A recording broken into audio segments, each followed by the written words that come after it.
বিসমিল্লাহির রহমানির রহিম। আসসালামু আলাইকুম। কেমন আছেন সবাই? আশা করছি ভালো। হাজির হয়ে গেলাম খুবই মজার একটা রান্নার রেসিপি নিয়ে। আজকে রান্না করে দেখাবো কচুর শাক ভাজি।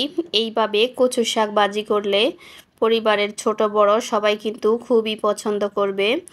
এখানে নিয়েছি কচুর শাক 1 আটি, আর নিয়েছি বড় দেখে 1.5টা রসুন কুচি, দিয়েছি সামান্য একটু পানি। এখন কচুটাকে ভালোভাবে সিদ্ধ করে নিব।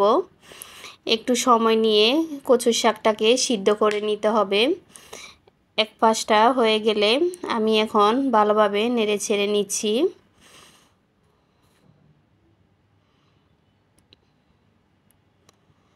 ভালোভাবে সিদ্ধ করে পানিটা শুকিয়ে নিব।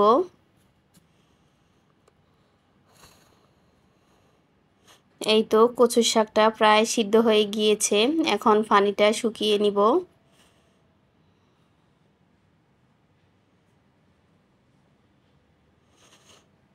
চুলায় একটা কড়াই বসিয়ে দিয়েছি। নিয়েছি হাফ কাপের থেকে কিছুটা কম মসুর ডাল, নিয়েছি পেঁয়াজ কুচি, কাঁচামরিচ কুচি, আর এখানে নিয়েছি একটা ইলিশ মাছের লেজ মাথা একটু ছোট করে কেটে নিয়েছি। দিচ্ছি স্বাদ মতো লবণ, হলুদের গুঁড়ো হাফ চামচের থেকে কিছুটা কম, মরিচের গুঁড়ো হাফ চামচ, দিচ্ছি সরিষার তেল, তেলটা একটু বেশি দিয়েছি। এখন দিয়ে দিব পানি, চুলাটা জ্বালিয়ে দিলাম।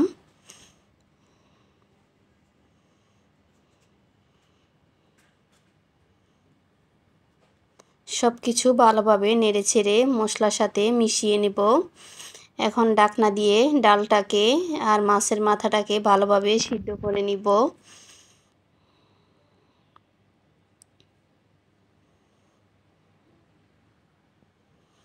এই তো কিছুক্ষণ সিদ্ধ করে নিয়েছি। ডালটা প্রায় সিদ্ধ হয়ে গিয়েছে, আরও কিছুটা সিদ্ধ করে নিব।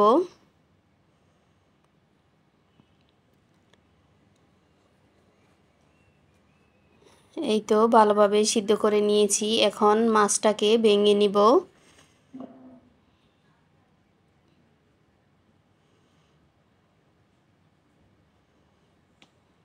এভাবে রান্না করলে পরিবারের ছোট সদস্যরাও কিন্তু খাবে। একবার এভাবে রান্না করে দেখবেন।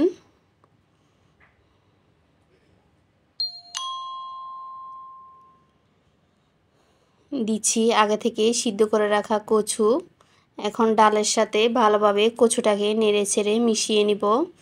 এখানে কোনো প্রকার পানি ব্যবহার করব না।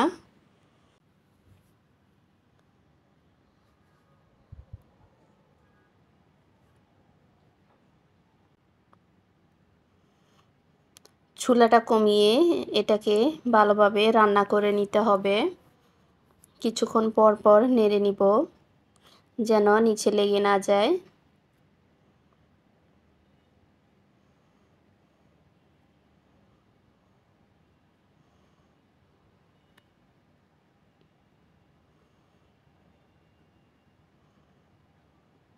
দেখতে খুবই লোভনীয় হয়েছিল, আর খেতেও কিন্তু খুবই মজা হয়েছিল।